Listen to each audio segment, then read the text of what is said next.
c'est donc le thème du moment, le thème de la surchauffe. On en parle, on continue d'en parler avec Didier Saint-Georges, à présent à mes côtés en plateau, membre du comité d'investissement stratégique de Carmignac. Bonjour et bienvenue Didier. Bonjour.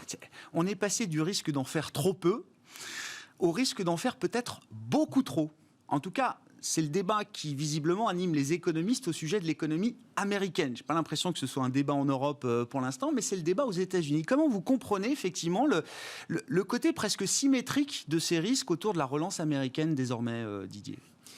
Alors, effectivement, vous faites remarquer que ça anime beaucoup les économistes, assez peu le marché, visiblement, et l'intervenant précédent, visiblement, reflétait cette confiance des marchés en disant on fait confiance au banquier central, à Jay Powell, il est prudent, etc.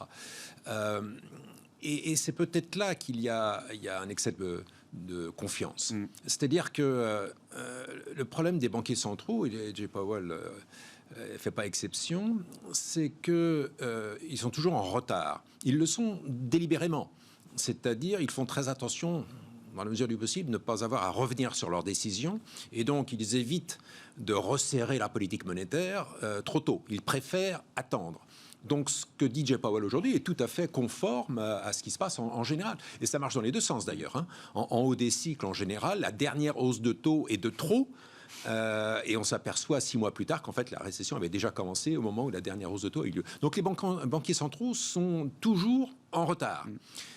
Je ne vois pas ce que ça a de particulièrement rassurant en tant que tel, parce que quand vous êtes en retard, naturellement, le problème, c'est quand l'événement arrive, et vous êtes obligé de réagir un peu plus fortement. Et la secrétaire au Trésor aujourd'hui, Janet Yellen, donc ex-banquier central, on voit bien, a toujours le même logiciel. C'est-à-dire qu'elle-même dit, vous inquiétez pas, de toute façon, oui, vous avez peut-être raison, économiste. Peut-être qu'on en fait trop, peut-être qu'en effet, ça va générer de l'inflation. Vous inquiétez pas, on réagira à ce moment-là. L'inflation, on sait faire. Voilà, on sait faire. Mais on sait faire donc en remontant les taux et en le remontant violemment si nécessaire. Et ça me paraît pas particulièrement rassurant, ni pour les marchés, naturellement, mais même pas pour l'économie. Hein, le meilleur moyen qu'un banquier central de calmer l'inflation, c'est de créer une récession. Donc ça m'inquiète plutôt que ça me rassure.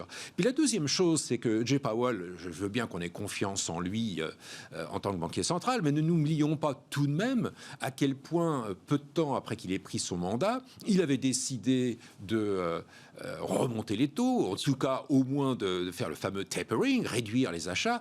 Et puis les marchés ont exprimé leurs soucis et il a fait une volte-face extrêmement rapide sous la pression des marchés fin 2018, début 2019. Autrement dit, quand j'entends Jay Powell aujourd'hui nous rassurer qu'il ne bougera pas, que peu importe que l'inflation augmente à court terme, il restera droit dans ses bottes, je suspecte franchement que sous la pression des marchés, il est parfaitement en mesure, à un moment donné, d'avoir un discours très, très différent.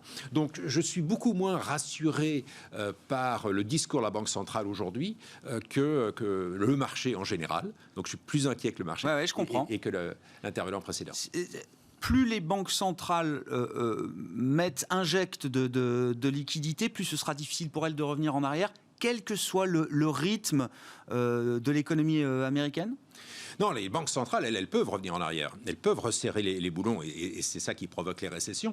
Non, l'autre sujet qui n'a pas été vraiment abordé, mais qui, à mon avis, est beaucoup plus historique, c'est le sujet politique. C'est-à-dire qu'il faut vraiment prendre vraiment en compte le fait que le 6 janvier dernier, 6 janvier 2021, il s'est passé quelque chose d'absolument majeur. Les élections en Géorgie ont donné une majorité absolue qui permet aujourd'hui un mandat qui est vraiment un mandat de gauche, au sens américain au moins, de vraiment être mis en œuvre. Les républicains aujourd'hui n'ont plus les moyens, avec les procédures de vote au Sénat, d'entrave. Qui permettent en l'occurrence d'éviter le filibustering, c'est-à-dire l'exigence de 60% avec une majorité simple que détiennent les démocrates. Ils peuvent faire voter absolument tout ce qu'ils souhaitent. Or, aujourd'hui, il faut vraiment garder ça en tête. C'est vrai que vu d'Europe, ça paraît un petit peu surréaliste, mais aujourd'hui, il y a une volonté extrêmement sociale du gouvernement américain aujourd'hui au pouvoir dans son programme. Donc, ce n'est pas des économistes qui gèrent aujourd'hui la politique politiques économiques américaines, ce sont des politiques qui ont été élus sur un mandat, vraiment qui est un mandat social de réduction des inégalités. Donc on peut avoir en effet quelque chose d'extrêmement puissant sur le plan financier, 1,9 trilliard, donc 1900 milliards est tout à fait possible, et ce ne sera pas la fin.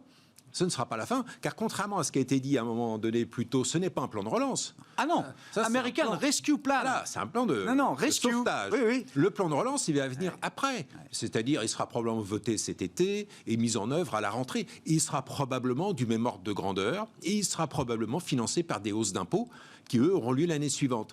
On est dans quelque chose d'historique. D'historique. C'est-à-dire qu'on se retrouve avec des niveaux qui vont au-delà même de ce qui inquiète Olivier Blanchard et Larry Summers. Donc je pense qu'il y a un vrai sujet. Et quand j'entends le banquier central... Et donc risque de surchauffe. Et quand j'entends le banquier central dire... Non, pour l'instant, regardez, les chiffres d'inflation de janvier sont plutôt rassurants. C'est pas le sujet. Le sujet, c'est un changement de régime absolument fondamental. Et quand on est investisseur, on peut éventuellement se dire, voilà, tant que les marchés ont confiance, ils vont se laisser porter. Que vous voulez de plus? C'est des plans de relance et du soutien monétaire. Mais en réalité, il se crée, me semble-t-il, un vrai risque de correction par les marchés, pas par la Banque centrale, par les marchés, qui mettra la pression sur la Banque centrale à l'horizon de quelques mois. Correction par les marchés qui débuterait par une correction du marché obligataire, c'est ce qu'il faut comprendre, c'est ça. C'est l'offre sur l'obligataire américain. Et sur la partie longue, naturellement, tant que les banques centrales contrôlent la partie courte des taux. Et ça veut dire qu'aujourd'hui, en termes de stratégie d'investissement, donc on a cette perspective de surchauffe devant nous. Et en même temps, on n'est pas encore dans des économies qui ont pleinement rouvertes. Ça veut dire que cette idée-là, ce thème de la réouverture des économies, c'est encore le thème dans lequel il faut être aujourd'hui quand on est investi. Vous voyez qu'il va dans le même sens. Oui, bien sûr. Dans le même sens. Plus on s'approche de la réouverture, plus la surchauffe absolument. Donc là, vous avez un seul et même thème, je dirais, qui est alimenté à la fois par le monétaire, par le budgétaire et par la réouverture. Donc vous avez un seul et même thème. Et puis vous avez le présent qui est le virus, les variants, etc. Et donc ça inspire des stratégies, vous connaissez bien, de barbell. Oui, c'est-à-dire il faut vraiment tenir les deux extrêmes. Il y a d'un côté la nécessité d'avoir la visibilité sur les résultats de ce qu'on détient, et puis d'un autre côté, ce préoccupation macroéconomique qu'il faut être capable de gérer. D'ailleurs, il y a un point là qui est peut-être intéressant à mentionner au passage, c'est que si on s'oriente vers une perspective d'inflation, alors, qu'est-ce que vous devez détenir en portefeuille? Pas forcément des banques et des choses comme ça, parce que si c'est pour jouer la hausse des taux, jouez directement sur le marché obligataire. En revanche, détenir des entreprises qui ont le fameux pricing power. Le problème de l'inflation, c'est de savoir si l'entreprise est capable de passer en amont ces hausses de coûts. Or, je constate quand même que les fameuses entreprises de technologie que tout le monde déteste en prétendant qu'elles sont trop chères, comme par hasard, ce sont les entreprises qui ont cette capacité non seulement effectivement d'avoir profité de baisse des taux d'intérêt, mais qui ont cette capacité de monter les prix si nécessaire. Donc on a là dans les portefeuilles, je pense, un barbell qui a beaucoup de sens. Comment vous regardez les phénomènes d'exubérance? Je ne vous fais pas la liste, mais bon, Tesla, le Bitcoin, les green stocks, etc. Ce sont des mini-bulles, on va avoir des phénomènes d'exubérance encore plus importants devant nous, Didier Saint-Georges. C'est déjà un risque systémique pour le marché? Alors, oui, c'est... Non, non, oui, non. Oui, non, d'accord. Non, je ne pense pas qu'il y a de risque systémique en tant que tel, mais qu'il y ait les conséquences de ces politiques monétaires à taux zéro qui font qu'il est extrêmement facile aujourd'hui d'avoir du levier pas cher et de prendre donc des risques excessifs. Oui, ça c'est évident. Vous ajoutez aux États-Unis tous ces chèques qui ont été distribués et sur une société très inégalitaire, ça fait que d'un côté, ça a sauvé ceux qui étaient vraiment dans une situation très difficile, mais d'un autre côté, ça a donné des revenus disponibles considérables aux autres qui se sont mis à spéculer en bourse. Donc on a ces phénomènes-là. Et oui, je pense que ça va continuer. Mais ça, ça se gère simplement en évitant en portefeuille, sauf si on est intéressé par ce genre de boursicotage. Mais l'investisseur traditionnel ou voilà, raisonnable a d'autres moyens d'investir. Facebook et Tesla ne sont pas la même chose. En revanche, moi, ce qui me paraît beaucoup plus important pour les marchés, c'est ce qu'on a discuté avant.